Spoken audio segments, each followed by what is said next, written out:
Hey guys, welcome back here to the Fishing Teacher, and appreciate you guys swinging by the channel to hang with me a little bit. And guys, today I want to give some tips and advice on easy way to catch bass during the summer months. Summer can be a pretty challenging time to catch fish. There's a lot of stuff going on, a lot of variables. The fish are all over the place, and depending upon the lake that you fish, it can be some of the tougher fishing. So I want to give you guys sort of a system that I use to really make it easy to catch fish in the summertime in today's video here. Also, guys, before we get started, thank you very much for everybody that's taken time to hit that subscribe button here to the Fishing Teacher. Really appreciate that. Anytime that you subscribe or like the videos or push that hype button really helps push the videos out. Thank you very much for that.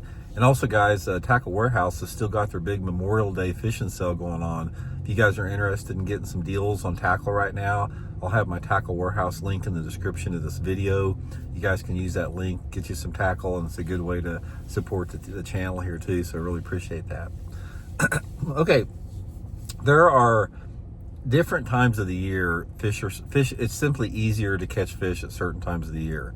And in my opinion, probably the three easiest times to catch fish are late winter, during the springtime of the year, and during late fall. Some of the toughest time to catch bass are during summer and early fall.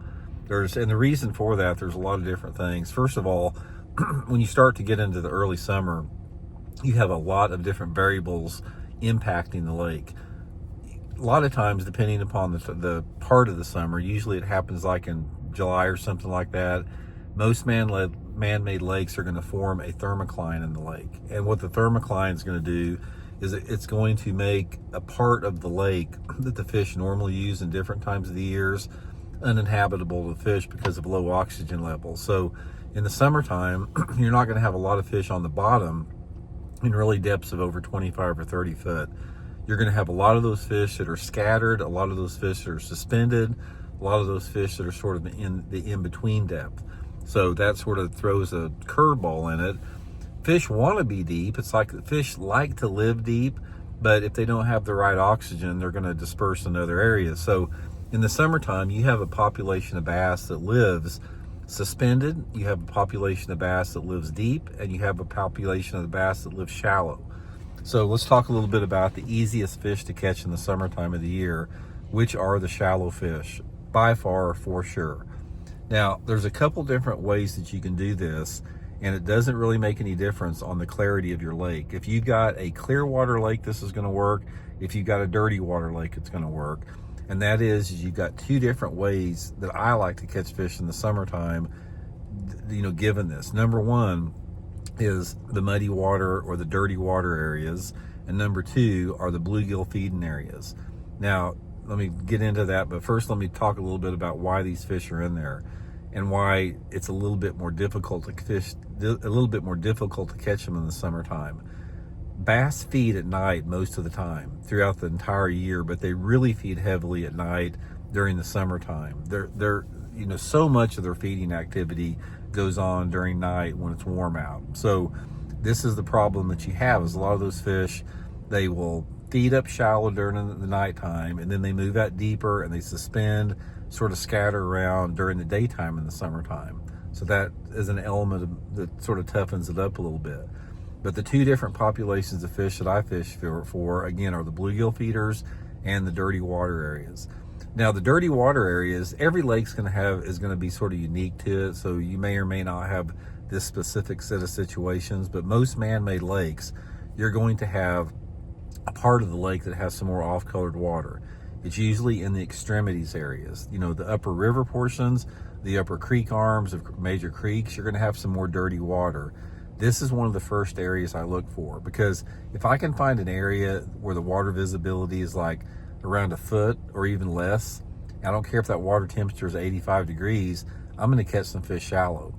And by far my favorite way to catch them shallow in the summertime of the year, if you have dirty water, is on a small crankbait. Just cranking whatever cover that you have.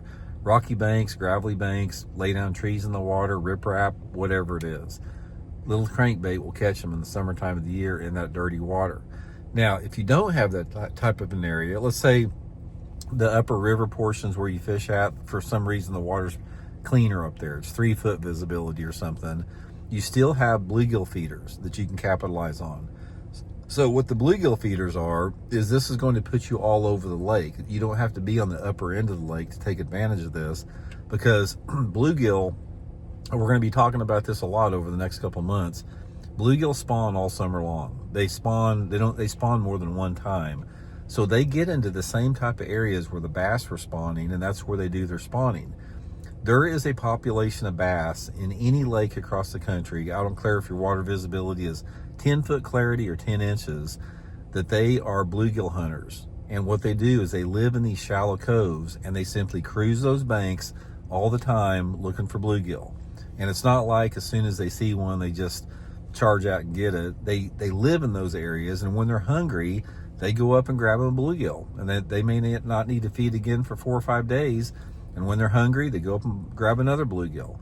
But nevertheless, they're living in these areas. So this is the type of places you can catch some isolated, really good fish.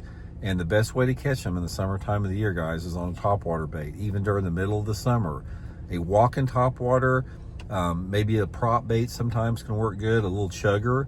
And what I like to do is I like to just get into those shallow spawning type coves and just cover water with the topwater. The best areas are going to be any type of a bank that has some shade thrown off on it. That will help a lot. So if you see like an overhanging tree that's throwing some shade out, or maybe the time of the day that you're there, the angle of the bank has some shade on the bank, really try to target on that. That's going to work really, really good. But walking topwater, guys, like a Zara spook or something, or a little prop bait's going to be really good. If you have more off-colored water, the topwaters are going to work better, a little bit cleaner water. But if you have more off-colored water, guys, you want to use a swim jig. A swim jig will catch fish, bluegill feeding fish all summer long. So I like to use some type of a bluegill pattern swim jig, something that's got like some green pumpkin, chartreuse, maybe some orange in it, something like that. And just throw it in those type of areas, keep it high up in the water column, cover water with it. So if you don't want to get out there and mess around with the deep fish and the suspended bass and all that hoo-ha, the complicated, forward-facing fish, all that type of deal, head to the shallow water, guys. Head to dirty water, head to clear water. Those two patterns that I just talked to you about work in most lakes across the country. So hope it helps out. We'll talk later.